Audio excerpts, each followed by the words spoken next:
कि सुन ली जो बात हमारे पिया घबराए रहो हमारो जिया। अब ये बताइएगा, नाम बदलने से कि विकास हो जाएगा?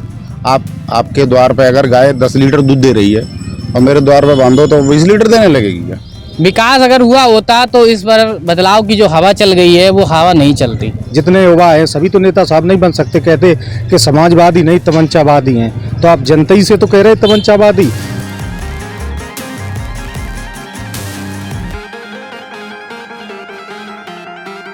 नमस्कार, इस समय हम मौजूद हैं सैफई इलाके में। जी हाँ, सैफई का नाम सुनते साथ आप लोगों के दिमाग और जहन में तमाम चीजें यहाँ पर कौंधने लगती है। लेकिन हम एक बता दें कि उत्तर प्रदेश की राजनीति का एक समय केंद्र बिंदु रहा सैफई, और इसके सामने ये हनुमान जी की भव्य इमारत यहाँ पर आप देख सकते हैं, ये बनी हुई है। और इसी के साथ जब हमारा काफिला यहाँ से गुजरा तो हमने इसको तहसील के सामने रोकना उचित समझा, क्योंकि ये एक ऐसी जगह है जहाँ पे हर एक आदमी यहाँ पर वास्ता पड़ता है, यहाँ पर आता है।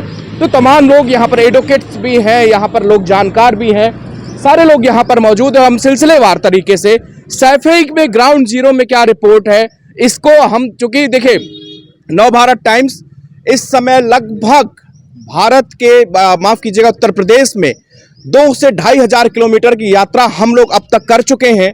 हम लोग गांव-गांव में जाकर हर एक उस मुद्दे की बात कर रहे हैं जो आम आदमी का मुद्दा है, जिस पर वोट पड़ने हैं, जिसमें सरकार बननी है। विधानसभा में इस बार कौन पहुंचेगा? सबसे पहले मैं इनके पास जाना चाहूंगा। जी, आपका नाम? मेरा नाम है यदवीर सिंह। यदवीर सिंह जी, जी सैफई में हम लोग मौजूद हैं।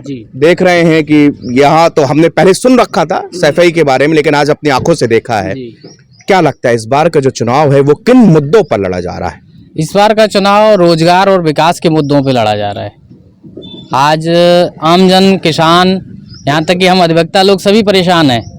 तो इस बार जो हम वोट करने जा रहे हैं वो विकास और रोजगार के नाम पे वोट करने जा रहे हैं। तो विकास और रोजगार के, तो क्या लगता है आपको कि योगी सरकार के टेन्योर में विकास का क्या आप मूल्यांकन करेंगे, हुआ या नहीं हुआ? विकास अगर हुआ होता तो इस पर बदलाव की जो हवा चल गई है वो हवा नहीं चलती। विकास का शून्य है, विकास कहीं भी नहीं है। विकास शून्य है। जी, आप बताइए क्या नाम है? विकास सिर्फ कागजों में है और नाम बदलने में है। कहाँ कहाँ के नाम बदले गए हैं? आपके इधर के भी कोई नाम बदले हैं क्या? अब ये बताइएगा, नाम बदलने से कि विकास हो जाएगा? आपके द्वार पे अगर गाय 10 लीटर दूध दे रही है और मेरे द्वार पे बांधो तो 20 लीटर देने लगेगी क्या? आप सोचिए, खुद देने लगेगी। लेकिन उनका उसके पीछे एक तर्क है। उनका तर्क है कि जो कि मुगल काल में अगर जो नाम आक्रांताओं ने बदल दिए, उनका तर्क ये है, उनका तर्क उनको काम नहीं करना, सुर्खियों में रहना है, सीधी बात ये है। उनका तर्क ये है। जी बाबूजी, आप बताइए। हिंदू मुस्लिम करना है उनको, बस। जी, आप बताइए। तर्क सीधा ये है। आप बताइए कि क्या नाम है आपका? राम सिंह जी, ये बताइए कि आपको, अब वोटिंग है कुछ दिनों के बाद, यहाँ पर सरकार बनने और बिगड़ने का ये समय होता है। 5 साल में एक बार मतदाता को मिलता है। सैफई में आप लोग रहते हैं, यहाँ पे क्या क्या ऐसी समस्याएं हैं जो आपको सामना करना पड़ा, या विकास कहाँ आप ऐसा लगा कि यहाँ पे विकास नहीं हुआ? सबसे पहले अगर विकास की बात की जाए तो 500 बेड का जो हॉस्पिटल है वो 80% अखिलेश जी की सरकार में काम पूरा हो चुका था। 20% बाकी था, उसका पूरा बजट रोक दिया। ये तो उनकी विकास की गाथा है। जहाँ तक आप परेशानी की बात करते हो तो सबसे पहले आप ग्रामीण परिवेश में जाइए। बहुत बड़ी भूमिका निभाता। रात भर व्यक्ति जो है अपने खेत पर सर्दी में लाठी लेके रखवारी कर रहा है। 50-50 गायें जाती हैं। अगर एक बार भी चूक गए तो 5 बीघा खेत, 4 बीघा खेत एक गरीब आदमी के पास है। वो गाय है किसकी? वो गाय किसानों की है। वो गाय किसानों की है। तो फिर मान लीजिए कि उससे सरकार से क्या नाराजगी है? सरकार से इसलिए नाराजगी है, सरकार ने गौशालाओं के लिए पैसा अलॉट किया था। सरकार से इसलिए नाराजगी है कि अखिलेश सरकार में पहले ये बैलों के बछड़ों के मेले लगते थे, उसमें ये सब बिकते थे, ये मिलते थे, लेकिन वो बूचड़ खाने में कटते थे। तो क्या आप इसको सहमत हैं कि गायों को कटना चाहिए? गाय को नहीं, बछड़ों को कटना चाहिए। गायों को नहीं, बछड़ों को कटना चाहिए। मैं इस बात से सहमत हूँ, गायों को नहीं। अगर आप किसी टोल में जाएं, कभी आप चलते हैं रोड पे, आप देखें तो उसमें आप ये जनरली आप ये जान लेंगे कि अगर 20 का टोल है उसमें 5 गायें होंगी और 15 बछड़े होंगे। ये बछड़े कहाँ जाएंगे? इनका क्या काम है? इनका काम कटने का। मैं दावे के साथ कहता हूँ, हाँ गाय है, गाय नहीं कटना चाहिए, गाय पर कंट्रोल रहना चाहिए। अगर ये बछड़े अगर मंडी में बिक जाते, बाहर चले जाते, तो हर ग्राम पंचायत में गौशालाएं बनी है। एक गौशाला में केवल 5 6 या 10 गायें होती, उनकी आराम से सेवा हो सकती थी। हो जो सकती किसान थी। परेशान। आप बताइए, आपका नाम क्या है? अरवेश यादव। सर्वेश जी, हाँ।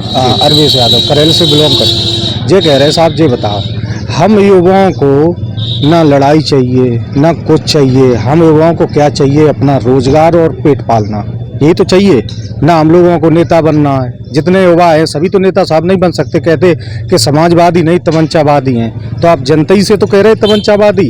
और फिर जिन मुख्यमंत्री जी पे साहब खुद मुकदमे इतने हैं कि तमंचा से लेके और बलात्कार उकसाने तक के 100 से ऊपर मुकदमे हैं। अब अपने को क्या कहेंगे? वे हमारे मुख्यमंत्री जी मान लो कि समाजवादी पार्टी ले लो, अखिलेश जी में क्या खासियत है? कुछ है? कोई मुकदमा है उन पे? वो तो पढ़े लिखे शिक्षित आदमी हैं। रही बात लाइन ऑर्डर की साहब, तो इनके में साहब डबल है। खुद मीडिया से जो निकल के आता है उसमें डबल बताया गया, अपने से जो समाजवादी पार्टी पहले रही है उससे डबल। इसमें क्या है? अब लाइन ऑर्डर इनसे तो अच्छा पहले ही चल रहा था। कौन से इन पे साहब? यहाँ पे देखो, जाटव, साख, गडरिया और बहुत सारी कास्टें हैं, ठाकुरों से लेके सबको, पंडितों से लेके सब लोग हैं, लेकिन कोई ये नहीं कहेगा कि अखिलेश जी या नेताजी ने यहाँ काम नहीं किया है। सब नेताजी जी के यहाँ गुणगान कर। नेताजी के यहाँ पे। आप बताइए, आपका नाम क्या है? हमारा नाम गौरव यादव। गौरव जी, क्या लगता है आपको यहाँ पे 5 साल में क्या विकास हुआ और क्या मुद्दे हैं? आने वाले समय फिर वोटिंग है। देखिए, जातिवाद, धर्मवाद, इन सब से हट के आप एक युवा हैं, आप एक युवा सोच रखते हैं। तो देखिए, ये हर इंसान जानता है कि हम लोग सैफई में हैं, ये मुलायम सिंह यादव जी का क्षेत्र है यहाँ पर, लेकिन मैं आपसे एक जनरली पूछ रहा हूँ, क्या मुद्दे हैं? मुद्दे ये हैं कि 5 साल में यहाँ के लोगों को न तो रोजगार प्राप्त हुआ, तो स्पेशली ये ऐसा किया गया कि सैफई के लोगों को रोजगार नहीं देना, खास तौर से ऐसा कुछ? नहीं, आप सुनिएगा, स्पेशली तौर से नहीं कह रहा हूँ मैं इस प्रकार कह रहा हूँ कि यहाँ से नहीं, हर जगह ही युवा वर्ग परेशान है। 4 लाख से ज्यादा रोजगार तो उत्तर प्रदेश में मिले हैं 5 सालों में ना। कहाँ दिए गए हैं भाई? आप कहाँ दिए गए? अब हम 4 लाख लोगों को ढूंढे हैं। नहीं, आप बताइए, जो भी परीक्षाएं हो रही हैं उनका पेपर आउट करा दिया। सबसे बड़ी बात तो है पेपर आउट करा दिया। उसके बाद आप 69,000 शिक्षक भर्ती में देख लीजिए, 69,000 शिक्षक भर्ती में आप देख लीजिए कि परीक्षा ओबीसी कैटेगरी के स्टूडेंटों के साथ क्या व्यवहार किया गया। बाद में फिर 6,000 लिए गए, उसमें फिर हाईकोर्ट ने संज्ञान दे दिया कि इस प्रकार आप नियुक्ति नहीं दे सकते हो। आज भी वो परेशान है, धरना प्रदर्शन किया, लाठियां खाई, तो इससे युवा नाराज हुआ। ये स्पेशली नहीं कि मैं यहीं के युवाओं को रोजगार नहीं दिया, हर जगह युवा परेशान है।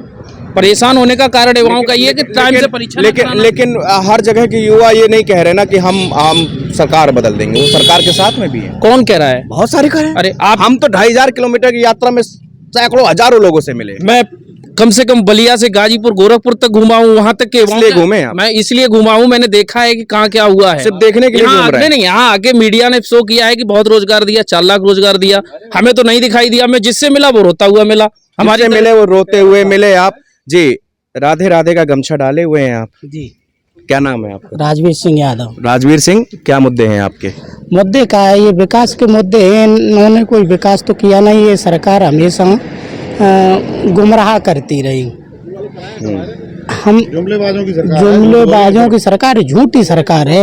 एक बार हम यहाँ से निकल रहे थे, 2 शब्द कहेंगे तो एक पत्नी ने अपने पति से आपस में बातचीत कर रही थी, हम पीछे से जा रहे थे, तो कविता मतलब ये सच्ची घटना है क्या? ये सच्ची घटना है, कविता के माध्यम से सुनाएंगे। तो कहने लगी कि सुन ली जो बात हमारे पिया घबराए रहो हमारो जिया। इस सरकार से हम बहुत परेशान बनने की क्या बात है। उत्तर प्रदेश में क्या किया कि योगी जी जब अखिलेश की सरकार थी तो एम्बुलेंस चलाई गई और जो देखो सुरक्षा के लिए पुलिस बल का भी हल्ले डाल किया गया। और इसमें क्या, जब योगी जी की सरकार आई तो उन्होंने क्या किया, योगी जी ने योग रचाओ, गई है न कोइन ने खेतन ढिलाओ, खाई गई फसलें हमारे पिया घबराए रहो हमारो जिया। जसवंत नगर विधानसभा क्षेत्र से इस बार आप अपने नेता कितने वोट दे सकते हैं? इस बार कंपटीशन मानिएगा भैया में और चाचा में, बम्पर जीत होगी दोनों लोगों की। चाचा कितने से? मतलब दोनों के बीच में कंपटीशन? बिल्कुल कंपटीशन मानिएगा। अब ये मान लीजिएगा किसकी ज्यादा लंबी जीत हो, बड़ी किसकी ज्यादा लंबी जीत हो। फिलहाल आखिरी में हम यहाँ पर आप जी आप बात नहीं करेंगे, आप बात कर। क्या नाम है? मेरा नाम आशु यादव। आशु जी, क्या मुद्दे हैं यहाँ के? यहाँ के मुद्दे ये है जो ये बेरोजगारी घूम रही है, जो सरकार अपनी आएगी तो जो आपको रोजगार मिलेगा, सरकार आएगी, मिलेगा। पक्का आश्वासन मिला है आपको? बिल्कुल। अच्छा, 100%। 100%। किससे बात हुई है? किसी से बात नहीं। 2017 का आंकड़ा देख लो, जब 2012 में सरकार आई थी समाजवादी, तो उन्होंने कितना रोजगार दिया। ठीक है, तो ये हम लोग सैफई में यहाँ पर मौजूद हैं और यहाँ पर देख सकते हैं कि किस तरह एक जी महाराज जी, क्या नाम है आपका? चरण सिंह। चरण सिंह जी, क्या आप यहाँ पे वोटर हैं? जी। वोट देते हैं ना? ये क्या क्या मुद्दे हैं यहाँ के? मुद्दे सब मुद्दे ये ना, मुद्दे कभी कौन थे? ये तो महंगाई है, का है? महंगाई है, रोजगार रोजगार भी है। सुरक्षा व्यवस्था कैसी है यहाँ पे? चौपट है। बिल्कुल। तो यह क्या लग रहा है आपको कि इस बार क्या लग रहा है आपको कि अब इस बार जो है किसकी सरकार बनने जा रही है? 280 प्लस। 280 प्लस। 280 प्लस। तो ये देखिए यहाँ पर 280 प्लस की बात कर रहे हैं। सैफई में हम लोग मौजूद हैं और ये यहाँ पर हम एक तहसील भवन सैफई के पास में यहाँ पर लोगों से बातचीत करके यहाँ की नब्ज जो है टटोलने की कोशिश की है। फिलहाल मेरे सहयोगी सत्यकाम अभिषेक के साथ मैं विनीत त्रिपाठी, नव भारत टाइम्स।